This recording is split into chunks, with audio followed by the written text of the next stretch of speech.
Observe the commas and write down the place value. First one என்ன கொடுத்திருக்காங்கன்னு பார்க்கலாம். commas observe பண்ணும்போது ones, tens, hundreds, அப்புறம் 1000, 10,000, lakhs, 10 lakhs, crore, 10 crores. அப்போ first one என்னன்னு பார்த்தோம்னா this is Indian system.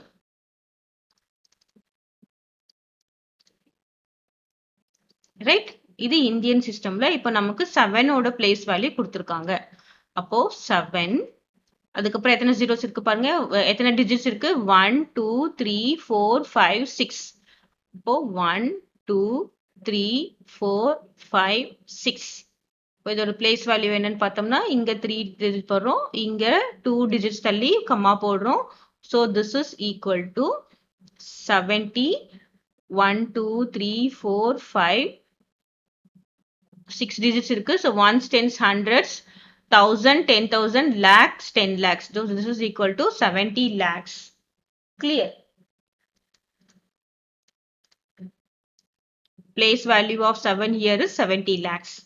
Next, இது பார்க்குறோம்னா நமக்கு இது என்ன செகண்ட் ஒன் பார்த்தோம்னா ones, tens, hundreds, அப்புறம் என்ன பண்ணுவோம் 1000, 10,000, 100,000, அதுக்கப்புறம் மில்லியன், 10 மில்லியன், 100 மில்லியன். இது என்ன சிஸ்டம் அப்படின்னு பார்த்தோம்னா இன்டர்நேஷனல் சிஸ்டம். இன்டர்நேஷனல் சிஸ்டம்ல தான் ஃபர்ஸ்ட் இது மூணும் மாறாது. ஆனா மற்றது என்னது நெக்ஸ்டும் 3 நம்ம குரூப் பண்ணுவோம். This is international system. இப்போ இதோட 7 ஓட பிளேஸ் வேல்யூ இங்க என்ன அப்படின்னு பார்த்தோம்னா 7 போட்டுட்டு 1 2 3 4 5 6. ஸோ இங்கேயும் நம்ம 6 zeros தான் போடுறோம். பட் இதோட பிளேஸ் வேல்யூ நம்ம எப்படி மார்க் பண்ணுவோம், 3 டிஜிட்ஸ் தள்ளி கமா, திரும்பவும் 3 டிஜிட்ஸ் தள்ளி கமா. ஸோ இதை நம்ம எப்படி மென்ஷன் பண்ணுவோம் அப்படின்னு பார்த்தோம்னா ones, tens, hundreds, 1000, 10,000, 100,000 and this is million. So this is 7 million.